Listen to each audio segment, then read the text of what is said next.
ರಾಜ್ಯಪಾಲರ ಕೈಲಿ ಸುಳ್ಳು ಹೇಳಿಸಿದ್ದೀವಿ ಅಂತ ಹೇಳ್ತಾ ಇದ್ರೆ ಅಂದರೆ ಕೇಂದ್ರ ಸರ್ಕಾರ ಮತ್ತು ಮೋದಿ ಸರ್ಕಾರನೂ ಸುಳ್ಳು ಹೇಳ್ತಾ ಇದ್ದಂಗೆ ಅಲ್ವಾ? ಏನಂತ ಹೇಳಿಸಿದ್ದೀವಿ? ಇಡೀ ಕರ್ನಾಟಕ, ಇಡೀ ದೇಶದಲ್ಲೇ ಕರ್ನಾಟಕ ಪಂಚಾಯತ್ ರಾಜ್ ವ್ಯವಸ್ಥೆ ನಂಬರ್ 1 ಇದೆ ಅಂತ ನಮಗೆ ಸರ್ಟಿಫಿಕೇಟ್ ಯಾರು ಕೊಟ್ಟಿದ್ದು? ಕೇಂದ್ರ ಸರ್ಕಾರ ಅಲ್ವಾ? ವಿಕೇಂದ್ರೀಕರಣದಲ್ಲಿ ನಾವು ನಂಬರ್ 1 ಇದ್ದೀವಿ, ಡೆವಲ್ಯೂಷನ್ ಆಫ್ ಫಂಡ್ಸ್ನಲ್ಲಿ ನಂಬರ್ 1 ಇದ್ದೀವಿ ಅಂದ್ಬಿಟ್ಟು ಯಾರು ನಮಗೆ ಸರ್ಟಿಫಿಕೇಟ್ ಕೊಟ್ಟಿದ್ದು? ಮೋದಿ ಸರ್ಕಾರ ಅಲ್ವಾ? ಐ ಟಿ ಬಿ ಟಿ ವಲಯದಲ್ಲಿ ನಂಬರ್ 1 ಸರ್ಟಿಫಿಕೇಟ್ ಕೊಟ್ಟಿರೋದು ಯಾವುದು? ಮೋದಿ ಸರ್ಕಾರ ಅಲ್ವಾ? ನವೋದ್ಯಮದಲ್ಲಿ ನಾವು ನಂಬರ್ 1 ಇದ್ದೀವಿ ಅಂತ ಕೊಟ್ಟಿರೋದು ಯಾವುದು? ಮೋದಿ ಸರ್ಕಾರ ಅಲ್ವಾ? FDI ಅಂದರೆ ಫಾರಿನ್ ಡೈರೆಕ್ಟ್ ಇನ್ವೆಸ್ಟ್ಮೆಂಟ್ನಲ್ಲಿ ಇಡೀ ರಾಷ್ಟ್ರದಲ್ಲೇ ನಾವು ನಂಬರ್ 2 ಇದ್ದೀವಿ ಅಂತ ಸರ್ಟಿಫಿಕೇಟ್ ಯಾರು ಕೊಟ್ಟಿರೋದು? ಕೇಂದ್ರ ಸರ್ಕಾರ ಅಲ್ವಾ? GST ಕಲೆಕ್ಷನ್ಸಲ್ಲಿ ನಾವು ನಂಬರ್ 2 ಇದ್ದೀವಿ ಅಂತ ಸರ್ಟಿಫಿಕೇಷನ್ ಕೊಟ್ಟಿದ್ದು ಯಾರು? ಮೋದಿ ಸರ್ಕಾರ ಅಲ್ವಾ? ಅಂದರೆ ಇವೆಲ್ಲನೂ ಕೂಡ ಮೋದಿ ಸರ್ಕಾರನೂ ಸುಳ್ಳು ಹೇಳ್ತಾ ಇದೆ ಅಂತ ಅರ್ಥನಾ? ಇವರು 2 ತಿಂಗಳು ಏನು ನಮ್ಮ ಗೃಹಲಕ್ಷ್ಮಿ ಯೋಜನೆ ತಲುಪಿಲ್ಲ, ಅದನ್ನು ನಾವು ಒಪ್ಕೊಂಡು ಅದನ್ನು ಕೂಡ ಕೊಡ್ತೀವಿ ಅಂತ ಹೇಳಿದ್ದೀವಿ. ಅದು ಹೊರತುಪಡಿಸಿ ಇವತ್ತು ಸುಮಾರು 1.5 ಕೋಟಿ ಜನರು ಇವತ್ತು ನಮ್ಮ ಗ್ಯಾರಂಟಿಗಳ ಫಲಾನುಭವಿಗಳಿದ್ದಾರಲ್ಲ, ಅವೆಲ್ಲ ಸುಳ್ಳ? ಅದು ಅಂಕಿಅಂಶಗಳು ಕೊಟ್ಟಿದ್ದೀವಿ, ದತ್ತಾಂಶಗಳು ಕೊಟ್ಟಿದ್ದೀವಿ, ಅದ್ರ ಬಗ್ಗೆ ಚರ್ಚೆ ಮಾಡಲಿ. ಸುಮ್ಮನೆ ಟೀಕೆ ಮಾಡಬೇಕಂತ ಟೀಕೆ ಮಾಡಿದ್ರೆ ಅದಕ್ಕೆ ನಾವು ಉತ್ತರ ಕೊಟ್ಕೊಂಡು ಹೋಗೋಕ್ಕಾಗೋದಿಲ್ಲ. ಯಾವ ಯೋಜನೆಗಳಲ್ಲಿ ಲೋಪ ಇದೆ, ಅಲ್ಲೇನಾದರೂ ಸರಿಪಡಿಸ್ಬೇಕಾ, ಅದು ಚರ್ಚೆ ಮಾಡಿ ಸದನದಲ್ಲಿ. ಯಾರು ಬೇಡ ಅಂದಿದ್ದಾರೆ? ಆದರೆ ಗವರ್ನರ್ ಸುಳ್ಳು ಹೇಳ್ತಾ ಇದ್ದಾರೆ ಅಂತ ಹೇಳ್ತಾ ಇದ್ದರೆ, ಅಂದರೆ ನಿಮ್ಮ ಕೇಂದ್ರ ಸರ್ಕಾರ ಕೂಡ ಸುಳ್ಳು ಸರ್ಟಿಫಿಕೇಟ್ ಕೊಡ್ತಾ ಇದೆ ಅಂತ ಹೇಳೋದು ಅರ್ಥ ಆಯ್ತಲ್ವ ನಿಮ್ಮ ಪ್ರಕಾರ? ಸೊ ಅದರಿಂದ ಇವೆಲ್ಲನೂ ಬಿಟ್ಟು ಸೆಷನ್ ನಡೀತಾ ಇದೆ, ಎಲ್ಲಿ ಸರ್ಕಾರ ಎಡುತ್ತಾ ಇದೆ, ಎಲ್ಲಿ ಸರ್ಕಾರದ ಲೋಪ ಇದೆ ಹೇಳಿ ತಿದ್ಕೊಳ್ಳಿಕ್ಕೆ ತಯಾರಿದ್ದೀವಿ. ಆದರೆ ನಿಮ್ಮದು ಈ ಗೊಬೆಲ್ಸ್ ಥಿಯರಿ ಏನಿದೆ, ಸುಳ್ಳನ್ನು ಸತ್ಯ ಮಾಡೋದು, ಸತ್ಯವನ್ನು ಸುಳ್ಳು ಮಾಡೋದು, ಅದನ್ನು ಕೈ ಬಿಡಿ ಅಂತ ಹೇಳ್ತಾ ಇರೋದು ಅಷ್ಟೇ. ಈಗ ಕಾನೂನು ಸುವ್ಯವಸ್ಥೆ ಬಗ್ಗೆ ಕೂಡ ಉಲ್ಲೇಖ ಮಾಡಿದ್ದಾರೆ. 19 ತಿಂಗಳಲ್ಲಿ ಕಾನೂನು ಸುವ್ಯವಸ್ಥೆ ಎಲ್ಲವೂ ಚೆನ್ನಾಗಿದೆ ಅಂತ.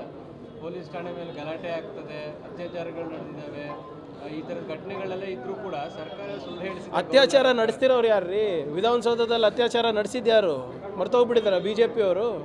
ಅದ್ರ ಬಗ್ಗೆ ಮಾತಾಡಲಿ, ಚರ್ಚೆ ಮಾಡೋಕ್ಕೆ ರೆಡಿ ಇದ್ದಾರಾ? ವಿಧಾನಸೌಧದಲ್ಲಿ ಅತ್ಯಾಚಾರ ಯಾರು ನಡೆಸಿದ್ದು, ರೇಪ್ ಕೇಸ್ಗಳು ಯಾರ ಮೇಲಿದೆ, ಪಾಕ್ಸ್ಕೋ ಕೇಸ್ ಯಾರ ಮೇಲಿದೆ, ಚರ್ಚೆ ಮಾಡಲಿ. ಅದ್ರ ಬಗ್ಗೆ ನಾವು ಏನು ಚರ್ಚೆ ಮಾಡೋಕ್ಕೂ ರೆಡಿ ಇದ್ದೀವಿ. ಅವ್ರದ್ದು ಏನಾದರೂ ಸಲಹೆ ಇದ್ದರೆ ಅದನ್ನು ಪಡಿತೀವಿ. ಅಂಥವ್ರಿಗೆ ನೀವೆಲ್ಲ ಪಾರ್ಟಿನಲ್ಲಿ ಇಟ್ಕೊಂಡು ಓಡಾಡ್ತಾ ಇದ್ದೀರಲ್ಲ, ಅದ್ರ ಬಗ್ಗೆ ಚರ್ಚೆ ಮಾಡೋಕ್ಕೆ ರೆಡಿ ಇದ್ದೀರಾ ನೀವು? ಯಾರು ವಿದೇಶದಲ್ಲಿ ಕಪ್ಪಣ ಇಟ್ಟಿದ್ದಾರೆ ಅಂದ್ಬಿಟ್ಟು ನಿಮ್ಮ ರಾಜ್ಯಾಧ್ಯಕ್ಷರ ಮೇಲೆ ಬ್ಲೇಮ್ ಇದೆ ಅಲ್ಲಪ್ಪ, ನಿಮ್ಮ ಪಾರ್ಟಿದವರೇ ಬ್ಲೇಮ್ ಮಾಡ್ತಾ ಇರೋದಲ್ಲ. ಅದ್ರ ಬಗ್ಗೆ ಚರ್ಚೆ ಮಾಡಿ. ಕಾನೂನು ಸುವ್ಯವಸ್ಥೆ ಕಂಟ್ರೋಲ್ನಲ್ಲಿದೆ ಅಂತ ಹೇಳಿದ್ದಾರೆ, ಗೃಹ ಸಚಿವರು ಹೇಳಿದ್ದಾರೆ, ಮುಖ್ಯಮಂತ್ರಿಗಳಿದೆ, ಅದನ್ನೇ ಗವರ್ನರ್ ಅವರು ಕೂಡ ಪುನರುಚ್ಚರಿಸಿದ್ದಾರೆ. ತಪ್ಪೇನಿದೆ ಅದರಲ್ಲಿ? ಇವ್ರ ಟೈಮ್ನಲ್ಲಿ DJ ಹಳ್ಳಿ KG ಹಳ್ಳಿ ಗೊತ್ತಲ್ಲ ಎಲ್ಲ ಏನೇನಾಗಿದೆ ಅಂತ. ಅದರಿಂದ BJP ಅವರು ಕಾನೂನು ಸುವ್ಯವಸ್ಥೆ ಹಾಳು ಮಾಡೋರು ಇವರೇ, ಮತ್ತು ಅದಕ್ಕೆ ಸಮರ್ಥನೆ ಮಾಡ್ಕೊಳ್ಳೋಕೆ ಬರೋದು ಇವರೇ.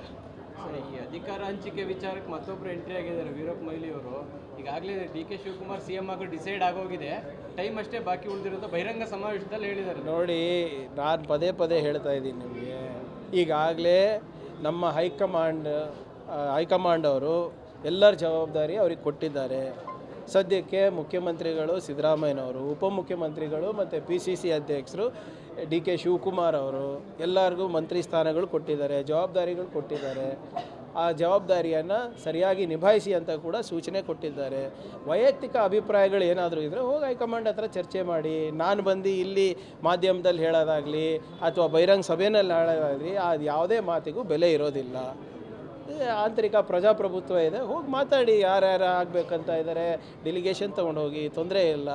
ಆದರೆ ಸದ್ಯಕ್ಕೆ ಯಾವ ಕುರ್ಚಿನೂ ಖಾಲಿ ಇಲ್ಲ. PCC ಅಧ್ಯಕ್ಷರ ಕುರ್ಚಿನೂ ಖಾಲಿ ಇಲ್ಲ, ಉಪಮುಖ್ಯಮಂತ್ರಿ ಹುದ್ದೆನೂ ಖಾಲಿ ಇಲ್ಲ, ಮುಖ್ಯಮಂತ್ರಿ ಹುದ್ದೆಗಳು ಖಾಲಿ ಇಲ್ಲ. ಏನಾದರೂ ರೀಶಫಲ್ ಆಗಬೇಕಾದ್ರೆ ಯಾವಾಗ ಆಗುತ್ತೆ ಅವಾಗ ಆಗುತ್ತೆ. ಮಾಧ್ಯಮದಲ್ಲಿ ನಾನು ಪತ್ರಿಕಾಗೋಷ್ಠಿ ಮಾಡಿದ್ರೂ ಆಗೋದಿಲ್ಲ, ಬಹಿರಂಗ ಸಭೆಯಲ್ಲಿ ನಾನು ಎಷ್ಟೇ ಒದರಾಡಿದ್ರೂ ಕೂಡ ಆಗೋದಿಲ್ಲ. ಹೈಕಮಾಂಡ್ ಬಹಿರಂಗ ಎಚ್ಚರಿಕೆ ಕೊಟ್ಟ ಮೇಲೂ ಭಾಳಷ್ಟು ಮಂದಿ ಮಾತನಾಡ್ತಾ ಇದ್ದಾರೆ. ಅದು ಹೈಕಮಾಂಡ್ ವಿಲ್ ಟ್ಯಾಕಲ್.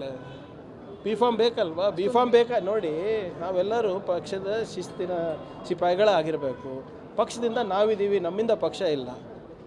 B.Farm ಬೇಕಾದಾಗ ಮಾತ್ರ ನಾವು ಪಕ್ಷದ ಸಿಪಾಯಿ, ಅದಾದಮೇಲೆ ನಾವು ಏನು ಬೇಕಾದ ಮಾತಾಡೋದು ಸರಿ ಅಲ್ಲ. ಒಂದು ಆಂತರಿಕ ಪ್ರಜಾಪ್ರಭುತ್ವ ಇದೆ, ಹೋಗಿ ಮಾತಾಡಿ. ಯಾರು ಬೇಡ ಅಂದಿದ್ದಾರೆ? ನಮ್ಮ ರಾಜ್ಯದೇ ಅಧ್ಯಕ್ಷರು ಆಗಿದ್ದಾರೆ, ಹೆಮ್ಮೆಯ ವಿಷಯ. ಎಲ್ಲರೂ ಅವರಿಗೆ ಚಿರಪರಿಚಿತರಿದ್ದಾರೆ, ಬೈ ನೇಮ್ದೇನು.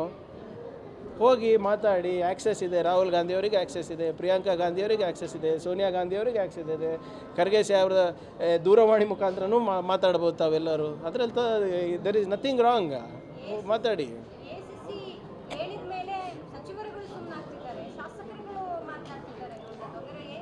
ನೋಡಿ, ನೀವು ಏನಾಗ್ತದೆ ಮೇಡಮ್, ತಾವು ಹೋಗಿ ಮೈಕ್ ಇಟ್ಬಿಟ್ರೆ ಎಲ್ಲ ನೋನು ಯಾರ ಮುಂದೆ ಹೇಳಿದ್ದಾರೆ? ಮಾಧ್ಯಮದ್ರ ಮುಂದೆ ಹೇಳಿದ್ದಾರೆ. ನೀವು ಮೈಕ್ ನೀವು ಕೇಳೋದು ನಿಲ್ಲಿಸಿದ್ರೆ ಅವ್ರು ಹೇಳೋದು ನಿಲ್ಲಿಸ್ತಾರೆ. ಮಾಧ್ಯಮ ಸ್ನೇಹಿತರ ಏನು ನಾನು ಹೇಳ್ತಾ ಇದ್ದೀನಲ್ಲ, ನನಗೂ ಕೇಳ್ತಾ ಇದ್ದೀರಾ? ನನಗೂ ನನ್ನ ಉತ್ತರ ಹೈಕಮಾಂಡ್ ತೀರ್ಮಾನ ಅಷ್ಟೇ. ಎಲ್ಲರ ಉತ್ತರನೂ ಹೈಕಮಾಂಡ್ ಇರ್ತಾರೆ. ನಾನು ಹೇಳ್ತಾ ಇಲ್ವಾ, ಇಲ್ಲಿ ಹೇಳೋದ್ರಿಂದ ಯಾವುದೇ ಬದಲಾವಣೆಗಳು ಆಗೋದಿಲ್ಲ. ಎಲ್ಲಿ ಮಾತಾಡಬೇಕು. ಎಲ್ಲರೂ ಹೈಕಮಾಂಡೇ ಅಂದಿರೋದು. ಒಬ್ರು ತೋರಿಸ್ಬಿಡಿ ಹೈಕಮಾಂಡ್ ಅಂದಿಲ್ಲ ಅಂತ. ಯಾರು ಹೇಳಿದ್ದಾರೆ ತೋರಿಸ್ಬಿಡಿ? ಹೈಕಮಾಂಡ್ ಮಾತನ್ನು ಮೀರ್ತೀವಿ ಅಂತ ಯಾರು ಹೇಳಿದ್ದಾರೆ? ತೋರಿಸ್ಬಿಡಿ ನನಗೆ. ಎಚ್ಚರಿಕೆ ಕೊಟ್ಟ ಮೇಲೂ ಇಲ್ಲ, ಯಾರು ಹೇಳಿದ್ದಾರೆ ಹೇಳಿ? ಯಾರು ಹೇಳಿದ್ದಾರೆ ಹೈಕಮಾಂಡ್ ಮಾತಿಗೆ ನಾನು ಬೆಲೆ ಕೊಡ್ತಾ ಇಲ್ಲ, ನಾವು ಹೈಕಮಾಂಡನ್ನು ಹೇಳಿದ್ದನ್ನು ತಿರಸ್ಕಾರ ಮಾಡ್ತಾ ಇದ್ದೀವಿ? ಅಂದಮೇಲೂ ಮಾತನಾಡ್ತಾರಲ್ಲ, ಅದನ್ನ ನೋಡಿ, ಜ್ವಲಂತ ಸಮಸ್ಯೆ ಇದೆ, ಬಜೆಟ್ ನಡೀತಾ ಇದೆ. ಯಾವ್ದು ಇಂಪಾರ್ಟೆಂಟ್ ಅದು ಮಾತಾಡೋಣ. ಅಪ್ರಸ್ತುತ ವಿಷಯಗಳ ಬಗ್ಗೆ ಚರ್ಚೆ ಮಾಡಬೇಕು ಅಂದರೆ ಒಂದು ದಿನವೂ ಸಾಲಲ್ಲ, ವಾರಗಟ್ಟಲೆ ಮಾತಾಡ್ಬೋದು. ಬಜೆಟ್ ಸೆಷನ್ ಇದೆ, ಯಾರಿಗೆ ಏನೇನು ಸಿಗಬೇಕು, ನ್ಯಾಯ ಒದಗಿಸಿ ಆರ್ಥಿಕವಾಗಿ ನಾವು ಸಬಲರಾಗಬೇಕು. ನಮ್ಮ ರಾಜ್ಯ ಕೇಂದ್ರದಿಂದ ಏನು ನಮಗೆ ಕನ್ನಡಿಗರಿಗೆ ಅನ್ಯಾಯ ಆಗ್ತಾಯಿದೆ, ಅದ್ರ ಬಗ್ಗೆ ಚರ್ಚೆ ಆಗಲಿ. ಇಷ್ಟೆಲ್ಲ ದೊಡ್ಡ ವಿಷಯಗಳು ಇದ್ದಾಗ NEP ಇದೆ, ಡಿಲಿಮಿಟೇಷನ್ನಲ್ಲಿ ನಮಗೆ ಅನ್ಯಾಯ ಆಗ್ತಾಯಿದೆ, ಕೇಂದ್ರದಿಂದ ಹಣ ಬರ್ತಾ ಇಲ್ಲ, ನಮಗೆ ತೆರಿಗೆ ಸರಿಯಾಗಿ ನಮಗೆ ಪಾಲು ಸಿಗ್ತಾ ಇಲ್ಲ, ಅವೆಲ್ಲ ಚರ್ಚೆ ಮಾಡೋಣ. ಅದು ಇಂಪಾರ್ಟೆಂಟ್ ಅಲ್ಲ. ಸದ್ಯಕ್ಕೆ ನಾನು ಹೇಳ್ದೆ ಇಲ್ಲ, ಯಾವ ಕುರ್ಚಿನೂ ಖಾಲಿ ಇಲ್ಲ.